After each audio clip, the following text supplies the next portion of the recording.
original groundwork for it was laid down about 40 years ago, and volume has always been a huge part of it. And the roots of Doom are back in the 70s when people would play in auditoriums, and the only things that would get mic'd up would be drums, and like the vocalist would get a mic, and then bass players and guitarists were left to fend for themselves.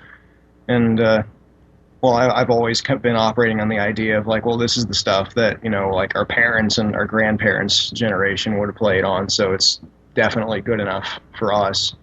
So in a sense, yeah, I am a nerd. I like collecting amps, but at the same time, like when we go out, obviously we're not using all of that. I mean, I'd like to, that'd be cool, but like I run two half stacks, and Mitchell runs PV3620, which is two 10s and two 18s, and a 300 watt bass head through that. We just crank it. Awesome. You know, I've never got to see you guys play. Obviously, you're from Southern Indiana, correct? Yes. So, how would you describe how your music translates live? Is it pretty much the same? Do you guys twist the songs at all? You just pretty much play it up straight as it is on the album?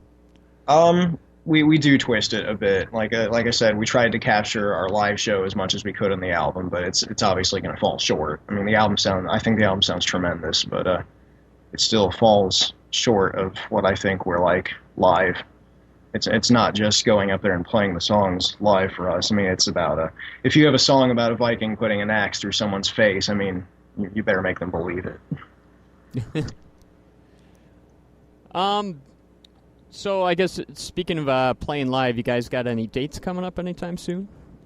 We had a show this coming Saturday. We were calling the Small Town Throwdown, which was in Bedford, Indiana. That kind of bottomed out, but we're very quickly scrambling and putting another show together in its place on our own. We're booking it and promoting it ourselves, and then on top of that, I think we have one coming up in Bloomington, Indiana on the 27th, and then the next big one we have is actually on March 3rd at Indy's Jukebox in Indianapolis with the Gates of Slumber, Hordes of Nebula, and Old Vikings from Louisville.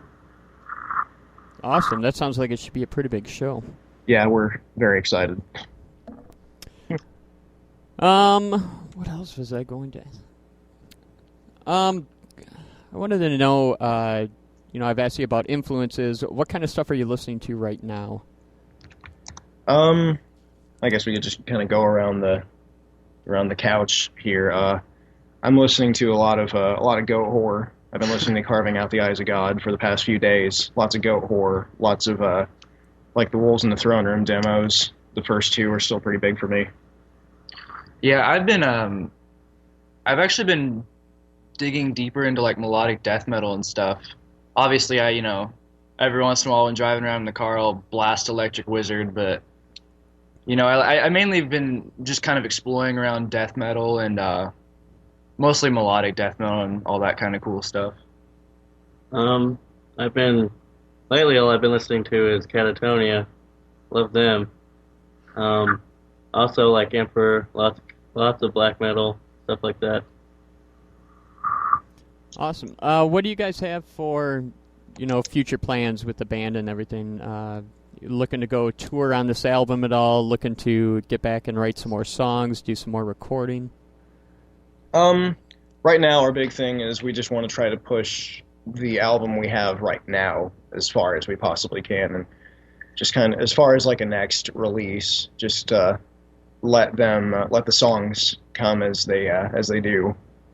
But right now, definitely the big idea for us is eventually getting out, touring the album, getting it out there, and just plugging the crap out of it.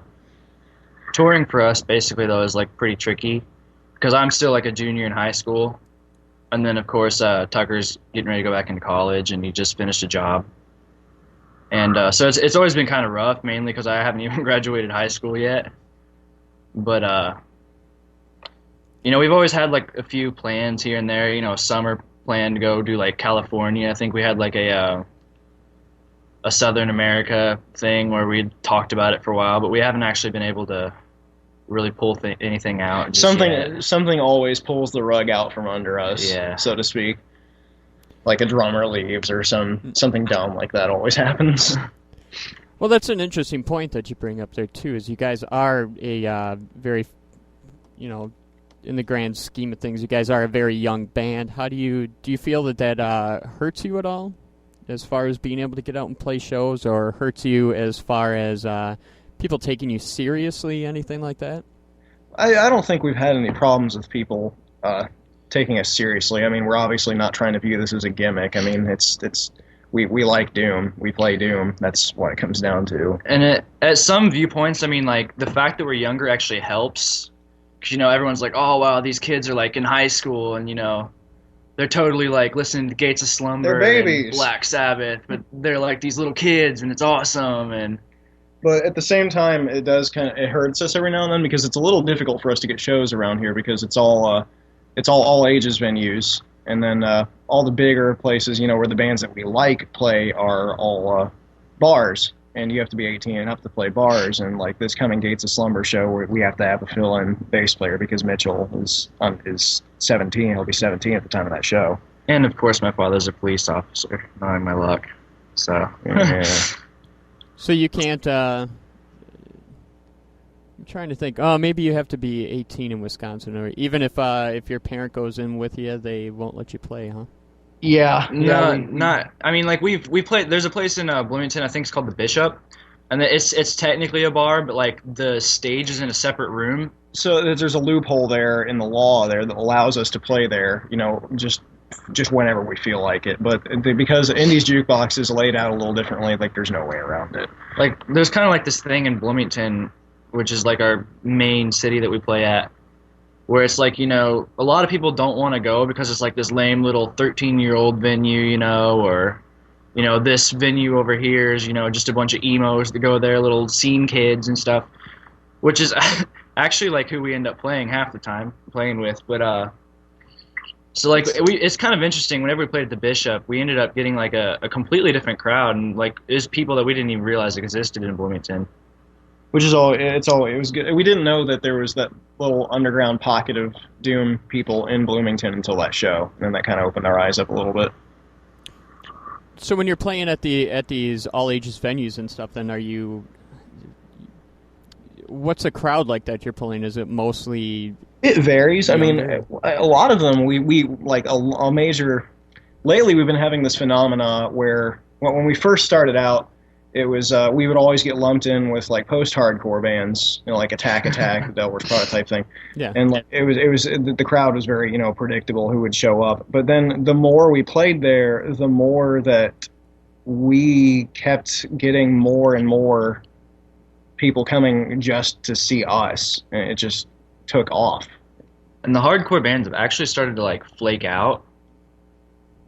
But like whenever we started, it was like literally every bill was one or two. It was us, and then nothing but post-hardcore bands. But now the scene has just become like the Bloomington scene has become like totally reinvigorated. Like there's Jacob's other band, Locus Amoenus, which are just phenomenal, and then there's a progressive black metal band from there called Deshane, and they're also very good. It's just things are starting to take off again.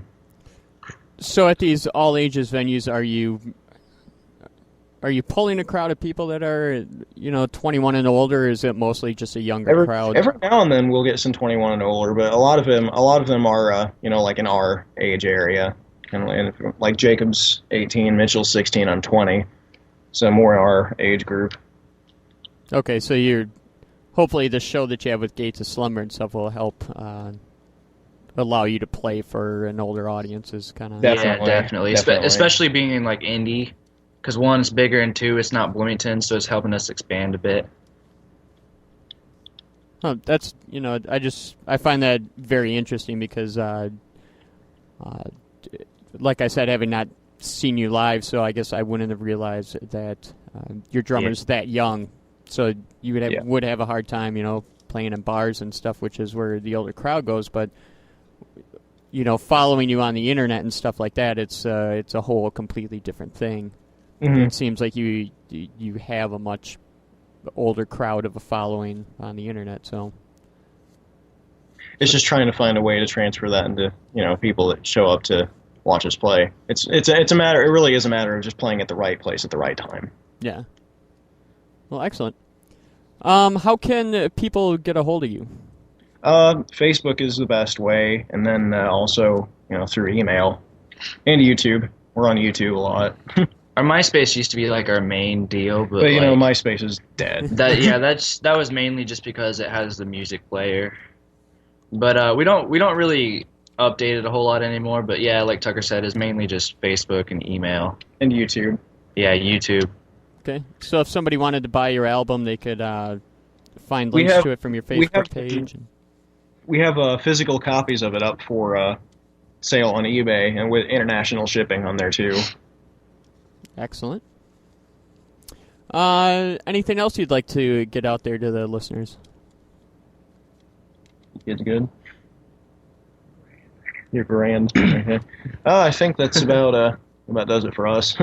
Okay.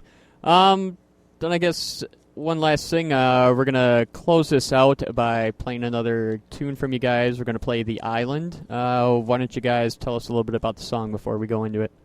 The Island was a song that we wrote, I don't know, like 3 months before we went in to record the album. It fell together really quickly. I think we got it together in about 20 minutes or so, but the lyrics were some of the last that were written before the album, before we actually went into the studio. The song's about the Viking dueling practice of holmgang, where if there was a dispute between two landowners, they would have their friends take them out on a boat to an island, to opposite ends of an island, where they'd hunt each other to the death, and whoever killed the other one obviously won the dispute.